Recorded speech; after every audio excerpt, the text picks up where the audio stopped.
नमस्कार साथियों MC Singla case से रिलेटेड मैं आपको 6 बड़ी खबरें दिखाने जा रहा हूं और ये साथियों आपके लिए बहुत ज्यादा इंपॉर्टेंट है। अगर आप एक बैंक पेंशनर है, इसके साथ ही एक कर्मचारी भी हैं या आपके परिवार में कोई भैया बैंक से जुड़ा हुआ है, नौकरी कर रहा है या फैमिली में बैंक पेंशनर है, तो साथियों इस वीडियो को पूरा जरूर देखिएगा।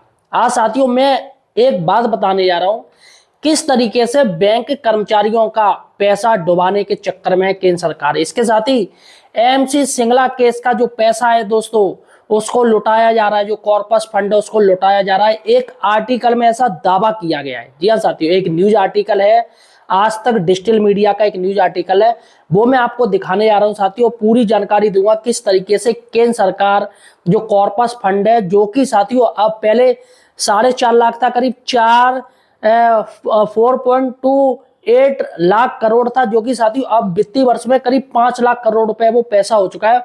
उस कॉर्पस फंड को साथियों केंद्र सरकार आईबीए पूर्ण रूप से लुटाने के चक्कर में है। जी हाँ साथियों, देखिएगा यहाँ पर आपको मैं बता दूं, पहली बात है बैंक कर्मचारियों के पैसे काट कर शेयर इशू कर दिए। इस पर दोस्तों हम चर्चा करेंगे कि बिना उनके परमिशन से किस तरीके से शेयर इशू कर दिए गए, वो भी तब जब शेयर मार्केट बिल्कुल घाटे में चल रहा है। दूसरी बड़ी बात है कि आईबीए के जो सीनियर लीडर है साथियों, जो इनके संगठन के लीडर है, वो चुप क्यों है, वो क्यों नहीं बोल रहे, आखिर उनकी क्या मिली भगत है साथियों, इस पर हम चर्चा करेंगे। सबसे बड़ी बात है बैंक पेंशनरों का कॉर्पस फंड जमकर लुटा रही है केंद्र सरकार। एक आर्टिकल में ऐसा दावा किया गया है साथियों, वो मैं आपको दिखाऊंगा आर्टिकल। चौथी बड़ी बात है ओम प्रकाश दाहिया की केंद्र सरकार से अपील कि बैंक पेंशनर का जो केस है उसे फौरन राहत दी जाए और इसका जो पेंशन रिलीफ का मैटर चल रहा है उसको तत्काल सुना जाए। पांचवी बड़ी बात है टीवी9 भारत में पेंशनरों की खबर, लेकिन बैंक पेंशनरों की खबर कब आएगी। जी हाँ साथियों, 8th पे कमीशन से रिलेटेड टीवी9 भारत ने तमाम जो पेंशनर है उनकी खबर प्रमुखता से ली है, लेकिन बैंक पेंशनर इससे दूर क्यों है, कब बात होगी। और सबसे बड़ी बात है, छठवीं सबसे बड़ी बात है, वो है महंगाई आसमान छू रही है साथियों। जी हाँ साथियों, इंडेक्स महंगाई इंडेक्स बम्पर बूम मार गया है साथियों और पेट्रोल डीजल बुरी तरीके से महंगे होने वाले हैं। जी हाँ साथियों, यहाँ पर आज मैं आपको 6 बड़ी खबरें बताने जा रहा हूँ। अतः साथियों अगर आप एक बैंक पेंशनर हैं या एक पेंशनर हैं, किसी भी विभाग में आप पेंशन पा रहे हैं या आपका परिवार में कोई पेंशन पा रहा है, तो साथियों चैनल को सब्सक्राइब कीजिएगा। यहाँ पर साथियों आपको बैंक पेंशनर से लेके तमाम ईपीएफओ पेंशनर है, तमाम जितने भी पेंशनर है, चाहे आर्मी पेंशनर हो, चाहे एजुकेशन पेंशनर हो, हेल्थ पेंशनर हो, सभी की साथियों जानकारी हमारे चैनल पे मिलती है। अतः साथियों सही और सटीक जानकारी आप हमारे चैनल पर ही देख सकते हैं, इसलिए हमें सपोर्ट कीजिएगा, चैनल को सब्सक्राइब कीजिएगा और भेज दीजिएगा आपके जितने भी व्हाट्सएप ग्रुप चल रहे हैं, ताकि दोस्तों सच्चाई आपको भी पता चल सके किस तरीके से केंद्र सरकार पेंशनरों का पैसा लौटाने की जुगाड़ में है। जी हाँ साथियों, चलेगा साथियों, देखिएगा सबसे पहले हम बात करते हैं, पहली हमारी जो न्यूज है वो है साथियों इस पर दोस्तों, बैंक कर्मचारियों के पैसे काटकर जो उनका वेतन आता है उसमें से पैसे काटकर उनको शेयर इशू कर दिए गए और साथियों शेयर भी इशू किए गए उन कंपनियों की जो पहले से ही घाटे में चल रही हैं। मतलब भाई हमारा पैसा है तो कंपनी की तरफ से, जो बैंक की तरफ से जो आपको सैलरी दी जाती है उसमें से पैसे काट लिए गए और शेयर इशू कर दिए गए उन कंपनियों के जो घाटे में चल रही है। यानी कि अब बैंक कर्मचारियों के पैसे को काटकर ये कंपनियां जो डूब रही हैं उनको उठाने का जुगाड़ चल रहा है इनका साथियों। सबसे बड़ी बात है कि आईईबीए के जो सीनियर लीडर हैं साथियों, वो खामोश रहे। तो क्या मतलब है ये संगठन बनाने का, ये ऑल इंडिया बैंकर्स एसोसिएशन का ये संगठन चल रहा है, तो क्या मतलब है जब ये कुछ बोल ही ना पाए। यहाँ पर दोस्तों इनके जो सीनियर लीडर है, देखिएगा सीनियर लीडर है, उनका नाम राम बाबू, जो सीनियर लीडर है सेंट्रल बैंक नेता है एआईबीए, और दूसरे हैं CHB senior leader central bank नेता एआईबीए। साथियों कर्मचारियों के पैसे काटकर शेयर इशू कर दिए गए और ये नेता कुछ भी नहीं कर पाए, ये नेता चुपचाप देखते रहे। सबसे बड़ी बात है बैंक कर्मचारी इनसे पूछ रहे हैं, क्या प्रश्न दाग रहे हैं, इनसे पूछ रहे हैं कर्मचारियों का पक्ष क्यों नहीं लिया गया, कर्मचारियों से पूछा क्यों नहीं गया जब कर्मचारियों का पैसा है। शेयर इशू करने का इन्होंने विरोध क्यों नहीं किया? इनको विरोध करना चाहिए था। ये भाई साहब बैंक के तमाम संगठन के भैया पदाधिकारी हैं, नेता हैं, तो इनको साथियों विरोध करना चाहिए। लेकिन ये आईबीए के साथ चल रहे हैं, आईबीए के साथियों ये साथ में चल रहे हैं, आईबीए के ताल में ताल कदम मिला के चल रहे हैं। आईबीए किस तरीके से बैंक पेंशनर के साथ गलत कर रही है वो आप सब लोग देख रहे हैं। सुप्रीम कोर्ट में किस तरीके से कह रही है कि वित्तीय भार बढ़ जाएगा, इनको ये मत दो, उनको वो मत दो, तो ये भी साथियों आईबीए का ही साथ दे रहे हैं। सबसे बड़ी बात है, कर्मचारियों की मेहनत की कमाई की लूट पर चुप्पी क्यों साधे है ये दोनों नेता? आखिर कोई कुछ बोल क्यों नहीं रहा है? और चौथी बड़ी बात है, नेतृत्व का मतलब सिर्फ कुर्सी नहीं है या कर्मचारियों की आवाज बनना भी होता है। तो इनको समझना चाहिए कि कुर्सी के लिए आप सिर्फ बैठे हो कि हम भैया हम अध्यक्ष हैं, हम ये हैं वो है, लेकिन अगर आप इनके समर्थन में कुछ बात नहीं कर रहे हो तो साथियों ये कोई फायदा नहीं आपको कुर्सी में बने रहने का। कर्मचारियों का पैसा, कर्मचारियों का अधिकार है, नेताजी अब चुप्पी नहीं, जवाब चाहिए। तो साथियों तमाम सोशल मीडिया पे इनके खिलाफ साथियों, इनके खिलाफ ये तमाम ट्वीट किए जा रहे हैं और नाराजगी व्यक्त की जा रही है कि आपने विरोध क्यों नहीं किया। ये कर्मचारियों के, बैंक कर्मचारियों के जो पैसों से शेयर अलॉट कर दिए गए, वो भी घाटे में चल रही कंपनियों के। चलेगा साथियों, तीसरी बड़ी न्यूज है साथियों, बैंक पेंशनरों का कॉर्पस फंड जमकर लुटा रही है केंद्र सरकार। साथियों ये एमसी सिंगला का कॉर्पस फंड है जिसका साथियों सरकार काफी अच्छे से इस्तेमाल कर रही है और तमाम साथियों जो उद्योगपति है उन पर पैसे लुटा रही है। देखिएगा हमारे पास एक न्यूज आर्टिकल आया है और मैं न्यूज आर्टिकल साथियों आपको पढ़कर सुनाने जा रहा हूं। और ये न्यूज आर्टिकल है साथियों आज तक डिजिटल का, आज तक डिजिटल का ये न्यूज आर्टिकल है। देखिएगा और 27 मई 2026 का ये आर्टिकल है। पेंशनरों के कॉर्पस फंड को लुटाने में लगी केंद्र सरकार। देखिएगा एमसी सिंगला बना भारत संघ, मामला सार्वजनिक क्षेत्र के बैंकों पीएसयू बैंक के लगभग 7,80,000 सेवानिवृत्त कर्मचारियों के पेंशन अपडेशन से जुड़ी एक ऐतिहासिक कानूनी लड़ाई है।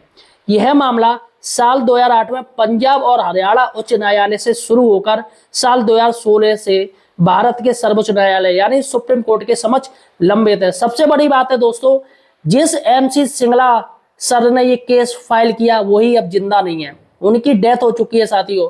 पेंशन रिवीजन का वो फायदा लेना चाह रहे थे लेकिन साथियों उनकी डेथ हो चुकी है और बेचारा उनकी डेथ के बाद भी केस चल रहा है, अभी तक साथियों उनको कोई फायदा नहीं हुआ है और केस कब पूरा होगा साथियों ये बहुत बड़ी बात है। हमारे एक यूजर ने हमें कमेंट किया था और बताया था कि सर एमसी सिंगला की डेथ हो चुकी है और बेचारे का केस अभी भी चल रहा है और अभी तक इनका केस फाइनल नहीं हुआ है। तो साथियों बहुत गलत है कि जीते जी बेचारे को बैंक पेंशन रिवीजन का फायदा नहीं मिला और जबकि साथियों मरने के बाद भी कई सालों बाद भी केस चल रहा है।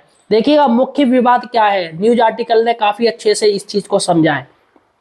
पेंशन अपडेशन से इनकार, बैंक पेंशन भोगियों का आरोप है कि उन्हें उनके मूल पेंशन के समय पर होने वाले संशोधन यानी रिवीजन या अपडेशन के लाभ से वंचित रखा गया है। और देखिएगा यहाँ पर सरकार और आईबीए का रुख आ गया, यानी सरकार और आईबीए दोनों एक दूसरे के साथ चल रही हैं, एक दूसरे की साथी बन गई हैं।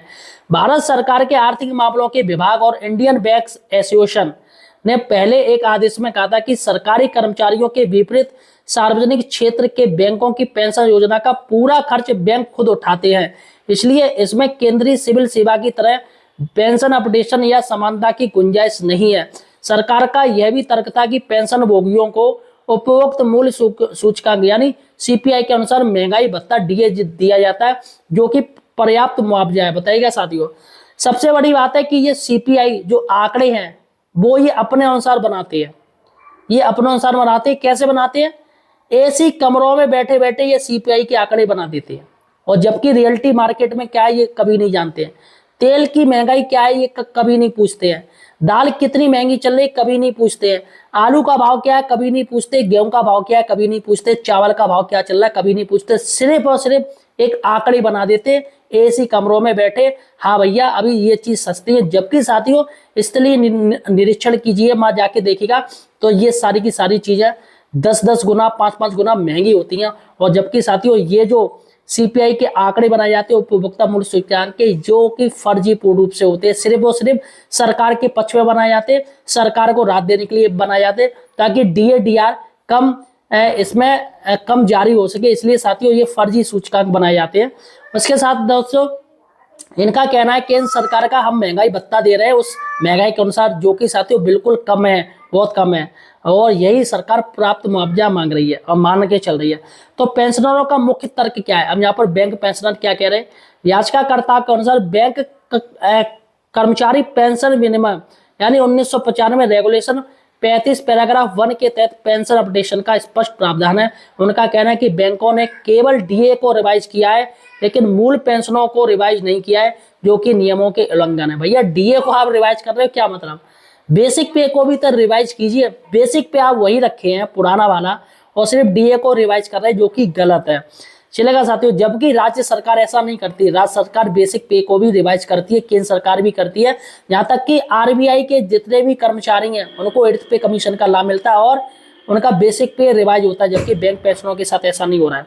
सुप्रीम कोर्ट में वर्तमान स्थिति मई 2026 की मैं आपको बता दूं। देखिएगा, विशेष खंडपीठ का गठन, मामले के महत्व को देखते हुए सुप्रीम कोर्ट में जस्टिस विक्रम नाथ और जस्टिस संदीप मेहता की 2 जजों की स्पेशल बेंच का गठन किया गया।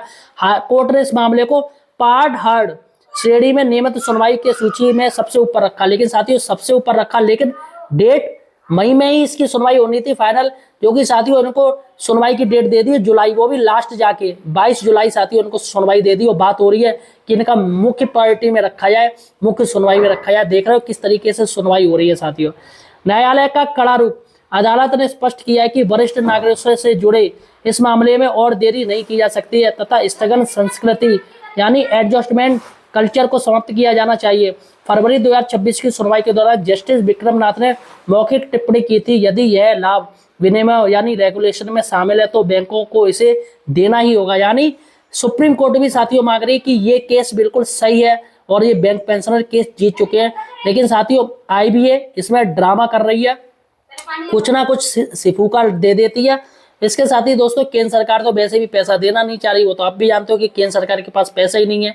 नेताओं को पेंशन देने के लिए पैसा है, यामाल लुटाने के लिए पैसा है, उद्योगपतियों का कर्ज माफ करने के लिए पैसा है, लेकिन बैंक पेंशनरों का या पेंशनरों का पैसा नहीं देना चाह रही है।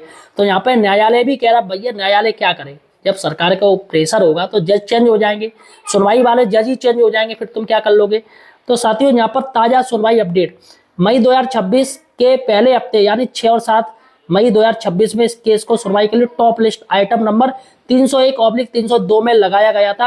हालांकि प्राथमिक शिक्षकों यानी प्राइमरी टीचर से जुड़े एक अन्य मामले की लंबी बहस के कारण इस पर पूरी सुनवाई उस दिन नहीं हो सकी। तो साथियों यहाँ पर टीचर्स जो टेट का मैटर है उस दिन इनकी भी सुनवाई थी और उस दिन टेट वालों की भी सुनवाई थी यानी 13 तारीख को। तो इसलिए साथियों ये मैटर को अच्छे से सुनवाई नहीं हो पाई और इसको टाल दिया गया बाद के लिए।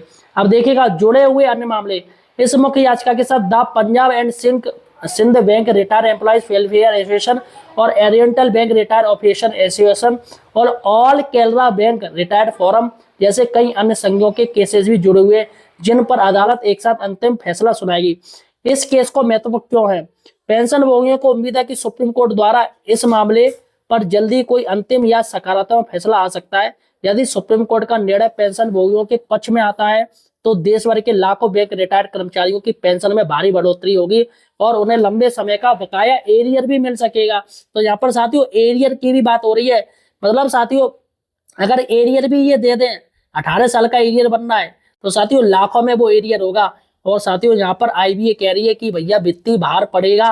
अब देखिएगा यहाँ पर लास्ट में देखिएगा लगभग 5 लाख करोड़ यानी वित्तीय वर्ष 2025-26 का इन पेंशनरों का कॉर्पस फंड आरबीआई के पास जमा है। यानी कि वैसे इनका कॉर्पस फंड था वो 4.5 लाख करोड़ था, लेकिन ब्याज भी मिलती है साथियों, ये सब चीज होता है। तो लगभग अभी 2025-26 में 5 लाख करोड़ के आसपास हो गया है जो आरबीआई के पास है, क्योंकि आरबीआई रखती है। अगर इस फंड का सालाना ब्याज की बात करें तो हजारों करोड़ ब्याज बन जाती है, यानी हजारों करोड़ रुपए की ब्याज ही बन जाती है। सिर्फ ब्याज से इन पेंशनरों की मांग पूरी की जा सकती है।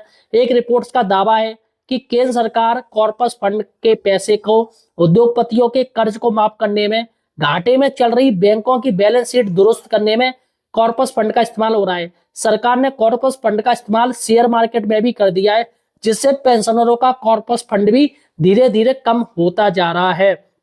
तो साथियों ये बड़ी न्यूज है साथियों, और आर्टिकल ने काफी डिटेल से इस न्यूज को लिया है और आज तक डिजिटल मीडिया को धन्यवाद कहना चाहूंगा साथियों, इन्होंने इस मामले को अच्छे से उठाया। सबसे बड़ी बात है दोस्तों, मैं भी तमाम जो बैंक पेंशनर हैं तमाम तब से इस मामले को उठा रहा हूं और उठाता रहूंगा जब तक इनका मामला हल नहीं हो जाता है। आप लोग सपोर्ट कीजिएगा साथियों, चैनल को सब्सक्राइब कीजिएगा, वीडियो को शेयर जरूर कीजिएगा और वीडियो को हाइप भी कीजिएगा, इसको हाइप दीजिएगा, स्टार दीजिएगा, जिससे साथियों और ये दूर दूर तक जाए और लोगों तक पहुंचे, सरकार तक पहुंचे, ताकि बैंक पेंशनर की जो मांग है पेंशन रिवीजन को लेकर वो पूरी की जा सके। चलेगा साथियों। चौथी न्यूज है ओम प्रकाश दाहिया की केंद्र सरकार से अपील। जी हाँ साथियों, ओम प्रकाश दाहिया है साथियों, देखिएगा इन्होंने एक ट्वीट किया है, मैं आपको दिखा रहा हूं, देखिएगा। ओम प्रकाश दाहिया, देश के उच्चतम न्यायालय में देश के 8 लाख से ज्यादा बैंकों के सेवानिवृत्ति ऑब्लिक पेंशनर की पेंशन रिवीजन का मामला दशकों से सुनवाई फैसले के लिए लंबित है और हजारों पेंशनर ऊपर वाले ने बुला भी लिए, यानी उनकी डेथ हो गई है, परंतु कुत्तों का मामला साल के अंदर कोर्ट में ले लिया जाता है, लेकिन बैंक पेंशनरों का मामला तब से टाला जा रहा है। यानी कोई कुत्तों की सुनवाई अभी हुई थी साथियों, फौरन ले ली गई थी। कांग्रेस के एक नेता थे साथियों, असम पुलिस ने एफआईआर करी थी तो रात में कोर्ट खोल दी गई, उनको जमानत दे दी गई। लेकिन ये पेंशनर का मामला साथियों बहुत ज्यादा इंपॉर्टेंट इन सरकार को नहीं लगता है और कई सालों से इसको टाल रहे हैं। सबसे बड़ी बात है ओम प्रकाश दाहिया कौन है साथियों, मैं आपको बताना चाह रहा हूं, इनके बारे में आप जान लीजिए। ओम प्रकाश दाहिया भारत के एक जाने माने और सम्मानित कुश्ती कोच है, ये कोच है, रेसलिंग कोच है। कुश्ती के खेल में उनके उत्कृष्ट योगदान और बेहतरीन प्रशिक्षण के लिए उन्हें भारत सरकार द्वारा वर्ष 2020 में प्रतिष्ठित द्रोणाचार्य पुरस्कार यानी द्रोणाचार्य पुरस्कार से सम्मानित किया गया था। तो यहाँ पर साथियों ये 35 वर्षों से कुश्ती क्षेत्र में सक्रिय हैं और युवाओं को ट्रेनिंग दे रहे हैं और इनकी जो प्रमुख उपलब्धियां हैं वो है देश को कई अंतर्राष्ट्रीय और राष्ट्रीय स्तर पर पहलवान दिए। उनके मार्गदर्शक में प्रशिक्षित खिलाड़ियों ने अंतर्राष्ट्रीय स्तर पर कई पदक और राष्ट्रीय स्तर पर ढेरों खिताब भी जीते हैं। जितने भी ओलंपिक में जो पदक जीत रहे साथियों उनको इन्होंने ट्रेन किया है। और साथियों ये जैसे कि मैं आपको बता दूं, देखिएगा बजरंग पुनिया जिन्हें आप जानते हैं साथियों, है ना, और जैसी प्रतिभा को उन्होंने निखारा है साथियों और इनको भी साथियों कई नेशनल अवार्ड मिल चुके हैं और राष्ट्रपति जी द्वारा 2020 में इनको द्रोणाचार्य पुरस्कार दिया गया साथियों, जो सर्वश्रेष्ठ कोच के लिए एक ही दिया जाता है हर साल में। तो साथियों उन्होंने ये पेंशनरों के समर्थन में बात कही है, बहुत बहुत धन्यवाद। चलेगा साथियों, अब हम चलते हैं TV9 भारत। TV9 भारत ने पेंशनरों जो खबर है वो उठाई, 8th पे कमीशन को लेके पेंशनर की जो खबर उठाई, चिंता उठाई, लेकिन बैंक पेंशनरों की ये कब उठाएंगे। सबसे पहले TV9 भारत की आप ये न्यूज देखिएगा, वो क्या कह रहे हैं बैंक पेंशनर से रिलेटेड, 8th पे कमीशन से रिलेटेड, पेंशन रिवीजन से रिलेटेड और पेंशनरों की क्या क्या प्रॉब्लम है, क्या क्या मांगे, उसको लेके TV9 भारत ने एक न्यूज उठाई है। देखिएगा ये नेशनल चैनल है साथियों, न्यूज में आप देखते होंगे टीवी में, तो इसने क्या न्यूज उठाई सबसे पहले ये देखिए। आज हक की बात में उन पेंशनर की बात हम करेंगे, उनकी आवाज हम उठाएंगे जो 8वें वेतन आयोग से कुछ मांग कर रहे हैं। ये वो बुजुर्ग हैं जिन्होंने हिंदुस्तान के दफ्तरों और स्कूलों में पूरी ईमानदारी के साथ अपने कर्तव्य को निभाया, लेकिन आज बढ़ती हुई महंगाई और घटती शारीरिक क्षमता के बीच सम्मानजनक जीवन की मांग कर रहे हैं। देश भर के तकरीबन 69 लाख पेंशनर्स का कहना है कि पेंशन सिर्फ आर्थिक मदद नहीं है बल्कि जीवन भर की सेवा का सम्मान है।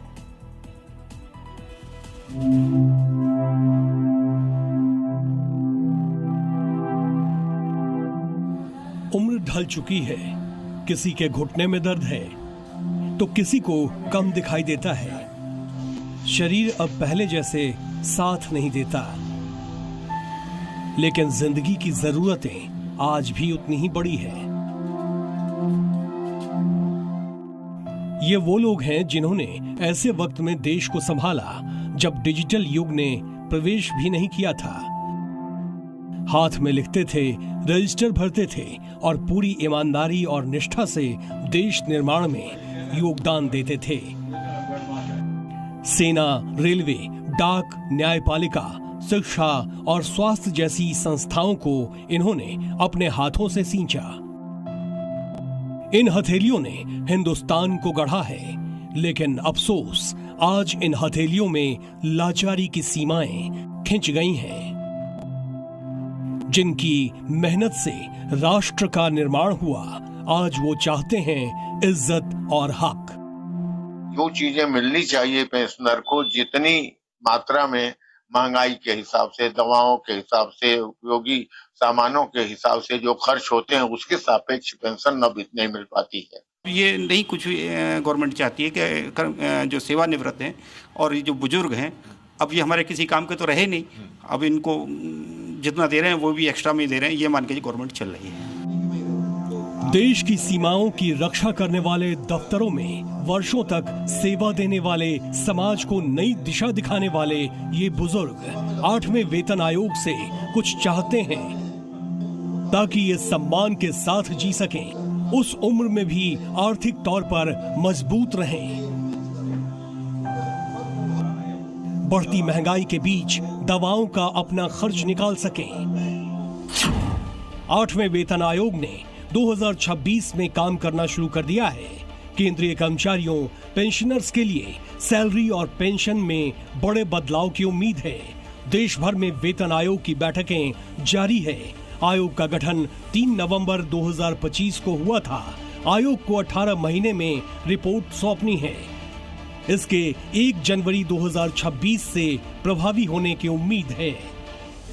दरअसल 8वें वेतन आयोग में पेंशन को लेकर कई सवाल और आशंकाएं सामने आई है, जिसकी वजह से देश भर के लाखों पेंशनर्स में नाराजगी है। जबकि 7वें वेतन आयोग के टर्म्स एंड रेफरेंस जो जारी हुआ था फरवरी 2004 को, उसमें 2014 को, उसमें साफ साफ लिखा था कि रिपोर्ट लागू होने की तिथि के पहले जो पेंशनर हैं उनके भी पेंशन के पुनरीक्षण पर और लाभों पर विचार किया जाएगा। वह पैरा 8वें वेतन आयोग में काट दिया गया। 8वें वेतन आयोग से देश के रिटायर कर्मचारियों ने कुछ मांगे रखी हैं अपने हक के लिए। केंद्र सरकार से ये बुजुर्ग गुहार लगा रहे हैं, प्रदर्शन कर रहे हैं, केंद्र सरकार को ज्ञापन सौंप चुके हैं। सरकार से अनुरोध है कि हमारे प्रार्थना पत्रों में विचार करा जाए, 8वें वेतन आयोग को लाओ, इसमें हमको जोड़ा जाए। और जो हमारी अन्य 10 मांगे हैं, जैसा भी अध्यक्ष जी ने बताया कि 7% नहीं बचते हैं, हर वर्ष 5 साल बाद 5% या हर वर्ष 1% इंक्रीमेंट देते रहे, वो भी बात सही है। कोरोना काल का 10 मांगे हमारी है, जो अपने माननीय प्रधानमंत्री जी को भी ज्ञापन दिया था। करीब 69 लाख पेंशनर्स उस दिन का इंतजार कर रहे हैं जब उनकी सेवा, ईमानदारी और अनुभव को सही मायनों में सम्मान मिलेगा। उनकी मांग है कि सरकार उनकी समस्याओं को गंभीरता से सुने और समय के साथ पेंशन व्यवस्था में जरूरी सुधार करे। पेंशन में पर्याप्त बढ़ोतरी हो, महंगाई के अनुसार डीआर बढ़े, बेहतर फिटमेंट फैक्टर लागू हो, न्यूनतम पेंशन राशि बढ़ाई जाए, 65, 70 और 75 वर्ष पर अतिरिक्त पेंशन जल्द मिले, सभी पेंशनर्स के लिए समान पेंशन व्यवस्था हो, मेडिकल सुविधाओं और सीजीएचएस सेवाओं में सुधार हो, वरिष्ठ नागरिकों को टैक्स में अतिरिक्त राहत मिले, पेंशन भुगतान प्रक्रिया आसान और पारदर्शी हो, पुरानी पेंशन योजना यानी ओपीएस की बहाली हो, पेंशन को अधिकार मानते हुए सम्मानजनक व्यवस्था लागू हो। कोई कृपा नहीं है। अब से पहले जब 7 वेतनमान बने थे, उनको पता थी कि कर्मचारियों को पेंशन देनी पड़ेगी, इसीलिए उन्होंने हमारा वेतन निर्धारण करते समय हम कुछ कम किया गया था, और वही अंशदान हमारा इकट्ठा होते होते इंटरेस्ट इतना हो जाता है जिससे हम पेंशन ले रहे हैं। ये हमारा ही कंट्रीब्यूटरी फंड है। 1983 के डीएस नकारा बनाम भारत सरकार के मामले में सुप्रीम कोर्ट कह चुका है, पेंशन कोई दया या अनुग्रह नहीं है, बल्कि ये कर्मचारी का अर्जित अधिकार है। पेंशन बुजुर्ग कर्मचारियों की सामाजिक और आर्थिक सुरक्षा का माध्यम है, इसलिए सरकार मनमाने तरीके से भेदभाव नहीं कर सकती। किसी तरह की एक सोशल ऑब्लिगेशन की तरह मत मानिए, एक लाइबिलिटी की तरह मत मानिए, क्योंकि अगर उस आदमी को ये मालूम है कि बुढ़ापे में मेरे सरकार या मेरा एम्प्लॉयर जो मैंने काम करा है वो मुझे बुढ़ापे में सस्टेन करेगा, तो वो पूरी मुस्तैदी से काम करेगा, वो चोरी चकारी नहीं करेगा, वो कुछ और करने की नहीं सोचेगा। तो ये जो डिबेट है और ये जो कैलकुलेशन है और ये जो ऑब्लिगेशन है, इसको जब आप एक वेस्टेड राइट कि ये मेरा हक है और ये मेरा हक है, ये आप मुझे इस तरह से देंगे जब माना जाए, तो एक बड़े पॉजिटिव तरीके से देखा जा सकता है। पेंशन सिर्फ पैसा नहीं है, ये इन बुजुर्गों का सम्मान है, इनका हक है। ये पेंशनर्स कोई बोझ नहीं है, ये हिंदुस्तान के वास्तुशिल्पी हैं। जब तक हम इस सच्चाई को नहीं समझेंगे, तब तक विकसित भारत की कल्पना अधूरी रह जाएगी। ब्यूरो रिपोर्ट, जी मीडिया। चलेगा साथियों, अब हम चलते हैं लास्ट अपनी महंगाई आसमान छूती है। जी हाँ साथियों, महंगाई अभी आसमान छू रही है। देखिएगा एक न्यूज आर्टिकल, देखिएगा 10 रुपए तक बढ़ सकते हैं पेट्रोल डीजल के दाम। अभी साथियों इतना ज्यादा तेल कंपनियों को रोजाना 600 करोड़ का घाटा हो रहा है, लेकिन अभी तक जो फायदा हो रहा था वो तो नहीं है बोलेंगे, घाटा घाटा चिल्ला रहे हैं। अभी तक साथियों 100 रुपए से ऊपर पेट्रोल हो चुका है, और 10 रुपए अगर बढ़ेंगे तो साथियों ओबियसली हर चीज महंगी होगी। हर चीज आपकी खाने से लेकर पहनने तक की हर चीज महंगी होगी। इसके साथ ही देखिएगा दोस्तों, एक और मैं आपको न्यूज दिखा रहा हूँ, जून में 5% हो सकती है खुदरा महंगाई। देखिएगा यहाँ पर साफ साफ दिया है, अर्थशास्त्री बोले आरबीआई रेपो रेट बढ़ाने से पहले महंगे ईंधन के असर का करे आकलन। जी हाँ साथियों, देखिएगा सीपीआई आधारित महंगाई दर में 75,000 अंकों की वृद्धि होने की आशंका। 3 से 5 जून के बीच निर्धारित आरबीआई की मौद्रिक नीति के समिति की बैठक। सबसे बड़ी बात है सीपीआई के आंकड़े इतना महंगाई हो रही है, लेकिन सरकार जो जुलाई का डीएडीआर बढ़ाएगी साथियों वो कुछ बढ़ाना ही नहीं चाहती है, वो कुछ पैसा देना नहीं चाहती। बड़ी मुश्किल से 2% डीएडीआर बढ़ाया, क्या मतलब इस महंगाई में।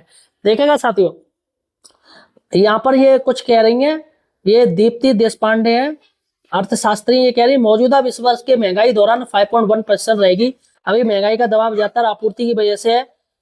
एमपीसी अपनी पॉलिसी समीक्षा की सप्लाई से जुड़े इन दबावों को नजरअंदाज करने का फैसला कर सकते हैं। कमेटी इस बात पर नजर रखेगी कहीं इसका असर घरों की महंगाई पर ना पड़े, और कहीं ऐसा ना हो कि दूसरे दौर के असर की कीमतों का भी दबाव बढ़ जाए। तो पहला दौर महंगा हो गया, अब दूसरा दौर भी साथियों का और ज्यादा महंगा होगा, तो लोगों पर, आम आदमी पर, बैंक पेंशनर पर इस पर साथियों असर पड़ेगा। सबसे बड़ी बात है साथियों कि जब ये चीज महंगाई हो रही है तो ये डीएडीआर सरकार क्यों कम दे रही है। तत्काल सरकार को रिलीफ देना चाहिए, और सरकार को साथियों ज्यादा से ज्यादा बैंक पेंशनरों को पेंशन बढ़ानी चाहिए, कुछ ना कुछ रिलीफ तो दे गवर्नमेंट। ईपीएफओ ईपीएस 95 पेंशनरों को कुछ ना कुछ लाभ देना चाहिए, और तमाम जो कर्मचारी हैं, जो राज्य सरकार केंद्र सरकार के कर्मचारी पेंशनर है, उनको भी साथियों पैसा देना चाहिए, बढ़ाना चाहिए तत्काल में। तो फिलहाल साथियों सरकार ऐसा तो नहीं कुछ करेगी, बस महंगाई बढ़ा रही है और पैसे देने के नाम पे इनके पेट में ऐंठन मची जाती है। और साथियों तमाम उद्योगपतियों का, कर्मचारी, तमाम जो नेताओं का है वो साथियों पैसा उनको भाया जा रहा है। रोज प्रोग्राम हो रहे हैं, रोज ये हो रहा है, रोज वो हो रहा है, खामखा की एडवर्टाइजमेंट में लाखों करोड़ रुपए खर्च हो रहे हैं सिर्फ अपने फायदे के लिए, दूसरों के फायदे की ऐसी तैसी में है। तो फिलहाल साथियों आपका क्या कहना है, मुझे कमेंट सेक्शन में आप अपनी बात जरूर लिखिएगा। चैनल को सब्सक्राइब कीजिएगा।